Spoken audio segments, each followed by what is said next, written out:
오늘 우리에게 주신 하나님의 말씀은 에베소서 3장 20절에서 21절과 요한계시록 22장 20절 말씀입니다. 우리 가운데서 역사하시는 능력대로 우리가 구하거나 생각하는 모든 것에 더 넘치도록 능히 하실 이에게 교회 안에서와 그리스도 예수 안에서 영광이 대대로 영원 무궁하기를 원하노라. 아멘. 이것들을 증언하신 이가 이르시되 내가 진실로 속히 오리라 하시거늘 아멘. 주 예수여 오시옵소서. 오늘 이 말씀에 많은 은혜 받으시기 바랍니다. 제가 신앙에 대해서 얘기할 때 어떤 계층이든지 집회하는 설교하는 것 중에 한 주제가 사람이 텍스트입니다 하는 것입니다. 사람이 텍스트다 하는 얘기는 어떤 얘기인가요? 우리는 정해진 과정과 정해진 규칙에 따라 교과서를 쓰고 교과서대로 살기로 아이들을 가르치지만 인생은 절대로 그렇지 않습니다. 교과서도 물론 인생의 중요한 부분이지만 인생은 살아있는 사람을 통해서 더 중요한 것들을 배울 수 있습니다. 사랑하는 여러분, 진짜 자녀에게 알려줘야 되는 것은 어떤 것입니까? 저희 교회는 교회가 세워지고 나서 오랜 시간 동안 기독교 신앙 혹은 그리스도 신앙, 성경의 핵심 그리스도의 정신에 대해서 아주 분명하게 요약해서 알려드렸습니다. 저는 오늘 본문에 근거한 설교가 아니고 우리가 그동안 나누었던 신앙의 아주 핵심적인 부분을 한 번 더 여러분이 정리해 보시기를 원합니다. 그리고 우리가 이것들을 우리 아이들에게 전해주고 있다는 것도 한 번 더 여러분들이 점검해 보시기를 원합니다. 성경이 증언하는 혹은 교회 역사가 증언하는 아니면 교회 공동체가 증언하는 신앙의 핵심은 무엇인가요? 그것은 복음으로 세상을 변화시켜라 하는 명령입니다. 교회는 그것 때문에 있는 것입니다. 여러분은 그것 때문에 그리스도인으로 부름을 받은 것입니다. 우리는 이 일 때문에 우리의 아이들에게, 우리의 자녀들에게 혹은 성리된 사람들을 전도하고 훈련시키고 파송하는 것입니다. 성경은 그것을 위해 기록된 책입니다. 세상을 변화시키는 것입니다. 그러므로 우리는 이렇게 얘기할 수 있습니다. 그리스도인은 세상을 변화시키는 사람들입니다. 이어서 그렇게 질문할 수 있죠. 무엇으로 세상을 변화시킵니까?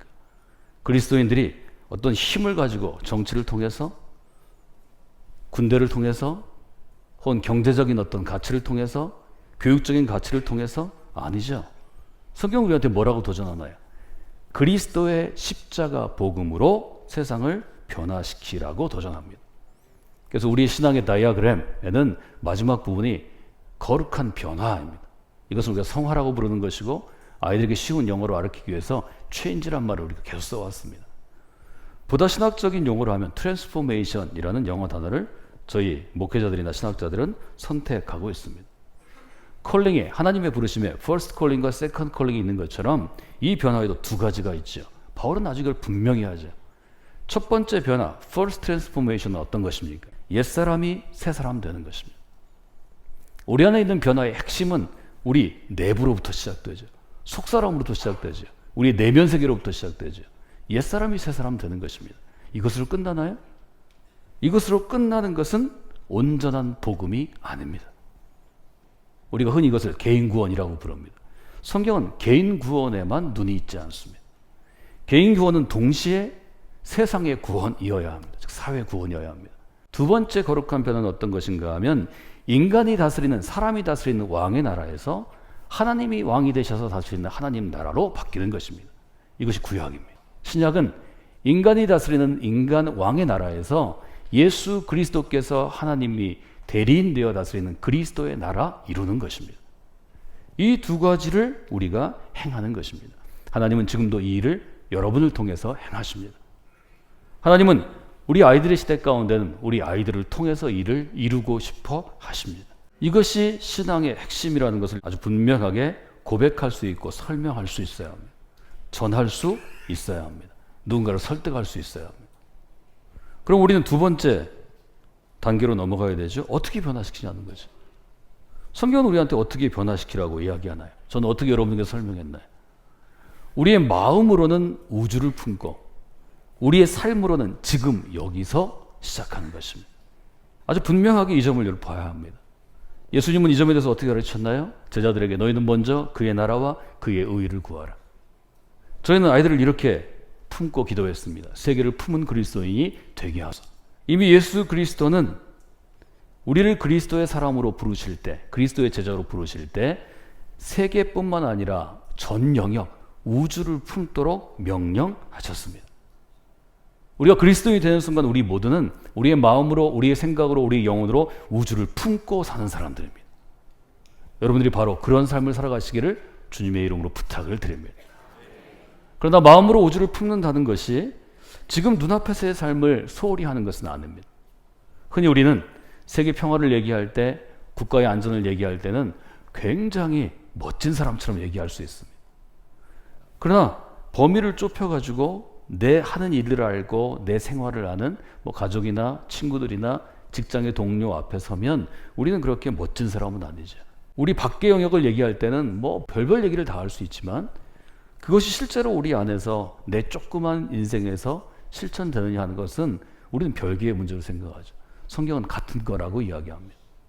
마음으로 우주를 품지만 삶은 지금 하나님이 우리를 불러주신 것, 하나님이 우리를 세워주신 것, 여기에서부터 신실하고 거룩하게 시작하라고 도전합니다. 저는 그것을 그렇게 얘기했습니다. 심겨진 곳에서 피어나는 인생이 되십시오.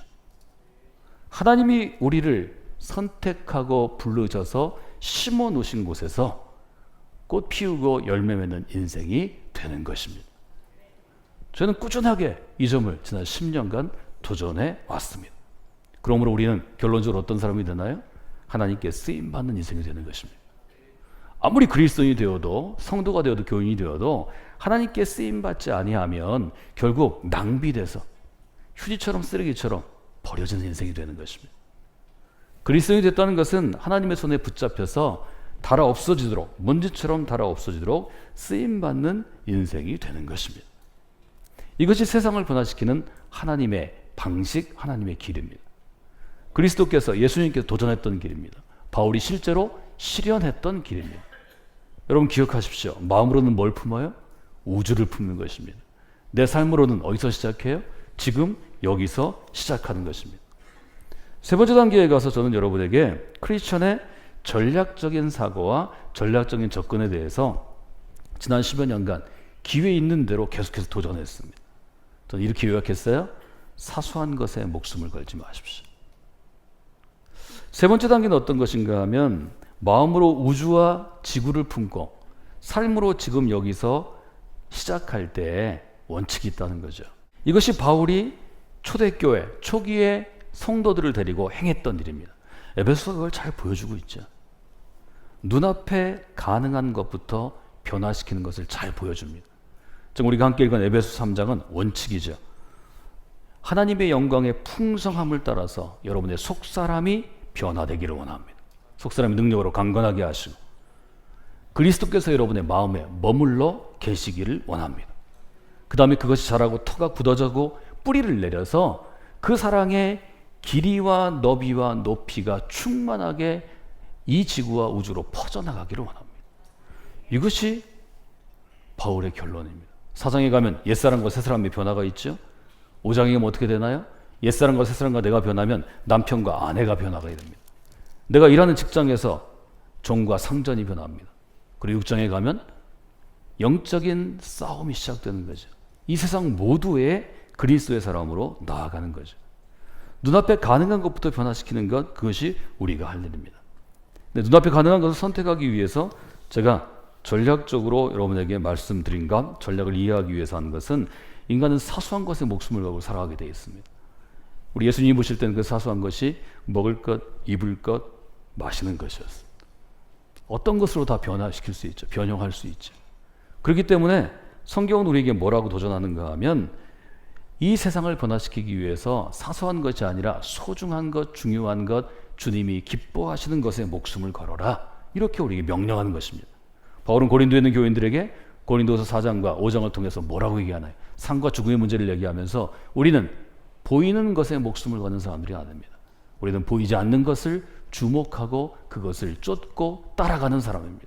이것이 바울이 우리에게 준 그리스도 신앙의 핵심입니다. 하나님은 어떤 분이신가요?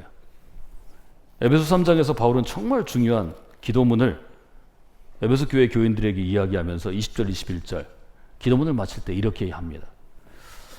우리 가운데 역사하시는 능력대로, 능력을 따라서 우리가 구하는 것 이상으로 넘치게 주시는 분에게. 하나님은 어떤 분이신가 하면 우리가 구하는 것 이상으로 넘치게 베풀어 주시는 분입니다. 여러분이 이 하나님을 경험하셔야 합니다. 우리는 이것을 하나님의 은혜라고 표현합니다. 모든 신앙의 형태, 모든 종교의 형태는 처음에는 내게 필요한 것을 사람 아닌 존재, 신적인 존재가 제공할 때 시작합니다. 모든 종교에는 일정한 형태의 기도와 간구가 있습니다. 내가 원하는 것, 내가 먹고 싶은 것, 내가 이 다음에 되고 싶은 것, 우리 아이가 하고 싶은 것, 이것부터 시작하죠. 그러나 분명히 여러분이 아셔야 돼요. 성경이 우리에게 얘기하는 우리의 기도는 그것이 출발점은 될 수 있지만 그것이 끝이 아닙니다. 그것은 출발일 뿐입니다. 처음에는 내가 구하는 것을 가지고 하나님에게 나아가지만 하나님께서는 점점점 우리를 가르치시고 훈련하시고 성숙하게 하셔서 깨닫게 하십니다. 내가 개인적으로 구하는 것 이상으로 하나님은 베푸시는 분입니다. 내가 받은 복을 세어보아라. 내가 체험한 은혜들을 헤아려 보아라. 성경의 구절들과 찬송의 고백들은 바로 그것을 의미하는 것입니다. 여러분 성경을 보십시오. 우리가 구하는 것 이상으로 넘치게 주시는 분입니다. 이 고백입니다. 두 번째는 어떤 것이죠? 우리가 생각하는 것 이상으로 넘치게 주시는 분입니다. 이 두 가지를 깨달을 때 그때 우리 안에 어떤 놀라운 역사가 일어나는가 하면 내 규모로, 내 사이즈로 살아가던 보통의 사람들이 하나님의 규모를 체험하기 시작합니다. 그것이 바로 하나님의 때에 하나님의 길로, 하나님의 규모로 살아가자고 저희가 호소하고 도전한 이유입니다. 모든 사람은 내 생각으로 살아가지. 내 목표를 세우고 내 방법대로 일하지. 그리고 내 규모대로 성취해서 기뻐합니다. 하나님은 우리를 그리스도인으로 부르실 때 인간의 생각과 인간의 방법과 인간의 규모로 만족하는 인생이 아니라 하나님의 생각을 따라 하나님의 때에 하나님의 타이밍에 하나님의 길로 걸어가서 하나님의 규모를 맛보기를 원하시는 것입니다. 그 가장 큰 하나님의 규모가 무엇인가 하면 바로 하나님의 나라입니다. 요한계시록 전체의 주제가 여기에 있습니다. 요한계시록 전체의 주제는 무엇인가요? 이것들을 증거하신 분이 말씀하시되 내가 갈 것이다. 주님이 오시겠다고 약속하시는 것입니다. 이것들을 기록한 사람은 얘기합니다. 아멘. 어서 오세요 주님. 주님이 오신다는 것은 뭘 의미하나요? Second Transformation, 두 번째 변화에서 얘기한 것처럼 사람이 다스리는 왕의 나라가 그리스도께서 다스리시는 하나님의 나라가 되는 것입니다. 주님 오시기를 갈구했던, 갈망했던 초대교회, 초기 공동체 성도들의 희망은 무엇이었습니까? 이 땅에서는 노예로 살아가도, 이 땅에서는 로마 제국의 핍박 가운데 살아가도, 이 땅에는 유대인의 공동체에서 쫓겨남을 당해도 주님이 오시는 하나님의 나라가 이루어지기를 제가 소망합니다. 이것이 그들의 기도였고 그들의 신앙생활의 목적이었고 신앙생활하는 이유였습니다. 그래서 계시록은 마무리를 어서 오십시오 주님 하고 끝내게 되는 것입니다. 사랑하는 여러분, 그리스도인이 세상을 변화시키는 방법에 대해서 많은 사람들이 물어볼 수 있습니다. 실제로 이렇게 물어볼 수 있죠. 어떻게 복음이 세상을 변화시켰습니까? 미국의 워싱턴에서 활동하는 아주 미국 사회에 대해서 도전하는 그리스도인 중에 짐 윌리스라는 인물이 있는데 이분이 그리스도인이 세상을 바꾸는 7가지 방법이라는 책을 냈고 우리에게도 여러 번 와서 강의했던 미국 교회를 전공한 배덕만 목사님이, 배덕만 교수님이 이것을 번역하셨어요. 이분은 이렇게 얘기합니다.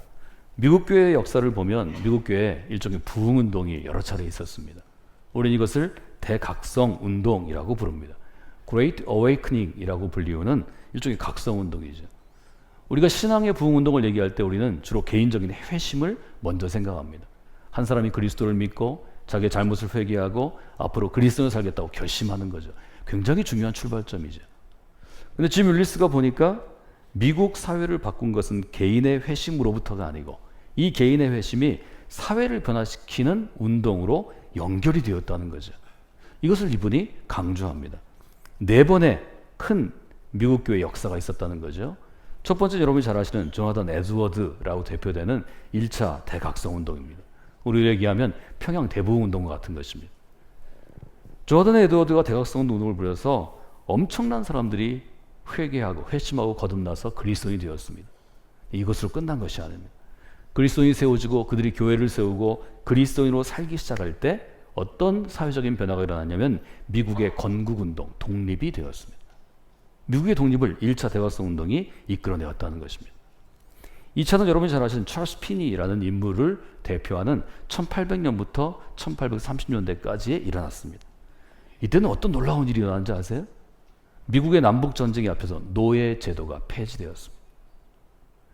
교회에서 믿는 그리스도인들의 신화운동이 그 당시 가장 사회악이었던 노예 제도를 폐지하는 놀라운 변화를 일으킨 것입니다. 삼청운동은 우리 한국과 관련이 있죠. 1880년, 1890년, 20세기 초반.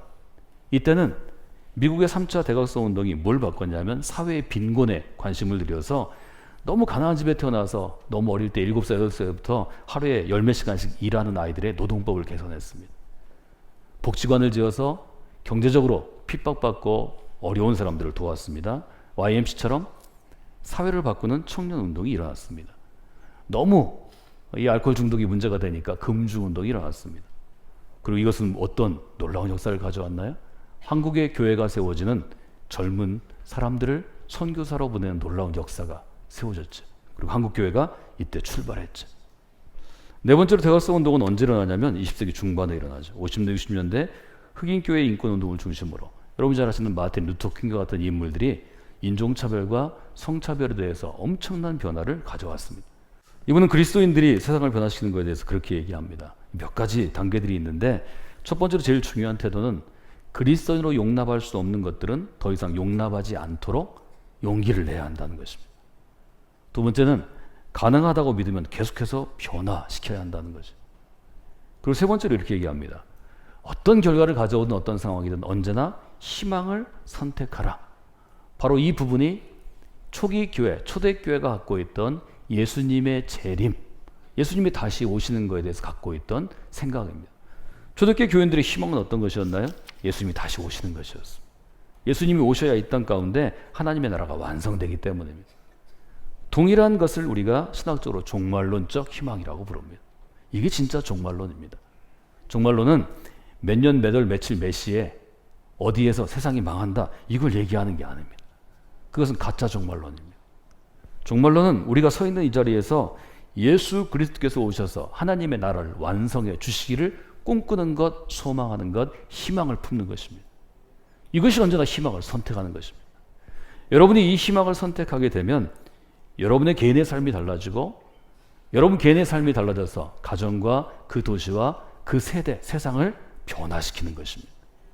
이것이 바로 교회의 역사이고 신앙의 역사입니다. 아이들이 물어볼 수밖에 없죠. 아빠는 왜 그리스도인으로 살아가십니까? 그렇게 대답해 주시면 어떨까요? 절망의 시대 가운데 이 절망의 지구에서 그리스도인으로 살아가는 것이 유일한 희망이기 때문입니다. 주 예수님께서 이 땅 가운데 하나님의 나라를 완성하는 것이 절망에 빠진 이 세상을 구원할 수 있기 때문입니다. 여러분 절망할 것이 너무 많이 있죠. 초대교회에 어떻게 예수 그리스도께서 희망이 되셨나요? 교회가 희망이 됐나요? 하나님의 나라가 희망이 됐나요? 초대교회는 로마 제국의 핍박을 받던 때입니다. 초대교회는 유대인들의 안전막에서 공동체에서 쫓겨나던 때입니다. 초대교회는 주로 주인보다는 노예가 많았기 때문에 저런 하층민들이 믿는 신앙을 우리가 믿을 수 없다고 귀족들과 지성인들에게 버림받던, 기독교는 말하자면 하급 종교였습니다. 그런 시대 가운데도 초기의 그리스도인들은 희망을 붙잡았던 것입니다. 그 시절에도 희망을 선택한 것입니다. 여러분 인간의 삶에는 언제나 피할 수 없는 싸움이 있습니다. 에베소는 이 점에서 분명히 강조했습니다. 우리의 인생은 영적인 싸움이라고 강조했습니다. 이 피할 수 없는 영적인 싸움 가운데는 인생의 고비마다, 인생의 길마다, 갈림길마다 포기하고 싶을 때도 있지만, 그러나 우리가 정말 성숙한 그리스도는 이 땅 가운데 복되게 살아가려면 이때에도 인생을 포기하지 않고 신앙을 포기하지 않고 그 하루를 견뎌내야 합니다. 살아야 합니다. 저는 이 부분에 대해서 설교할 때 믿음의 경주에서 완주하라고 여러분에게 도전했습니다. 신앙생활 잘하는 건 어떤 건가요? 남들보다 빨리 뛰어가는 건가요? 스피드를 내는 건가요? 남들보다 더 많은 자기 동료들을 데리고 차를 수십 대 가지고 가는 건가요? 높이 있게 무슨 빌딩을 짓는 건가요? 성경은 분명히 얘기합니다. 신앙의 승리는 믿음의 경주에 완주하는 것이다. 저는 여러분에게 신앙에서 세 가지를 기억하도록 도전했습니다. 쉼 없이 계속해서 끝까지. 여러분, 신앙에서 쉼 없이 계속해서 끝까지 하기 위해서 제일 중요한 것은 언제나 어떤 경우에도 어떤 상황에도 희망을 붙잡는 것입니다. 희망을 선택하는 것이고 희망을 포기하지 않는 것이고 절망하지 않는 것입니다. 이것이 믿음입니다. 그래서 바울은 믿음의 세 가지 요소를 얘기할 때 희망을 이야기한 것입니다. 우리 아이들이 살아갈 세상들이 우리가 살아온 세상보다 더 좋아질지 나빠질지 우리는 알지 못합니다. 더 절망적일지 더 희망적일지도 알지 못합니다. 그러나 어떤 세상에서도 어떤 현실에서도 그리스도인으로 바르게 서면 희망이 있는 것입니다. 그 한 사람의 그리스도인 때문에, 그 한 사람과 한 사람이 만나서 형성하는 교회 공동체 때문에 그 시대의 희망이 되는 것입니다. 왜냐하면 그리스도인은, 교회 공동체는 언제나 하나님의 나라를 꿈꾸고 이루고 완성해 가는 사람들이기 때문입니다. 사랑하는 여러분, 이것이 우리 한국 사회의 희망이 됩니다. 마지막 희망이 될 수도 있고 첫 번째 희망이 될 수도 있고 희망의 중심점이 될 수도 있을 것입니다. 여러분 모두가 희망의 메시지를 마음에 품고 언제나 희망을 선택해서 하나님의 소망의 나라를 이루는 분들이 되시기를 주님의 이름으로 축원해 드립니다.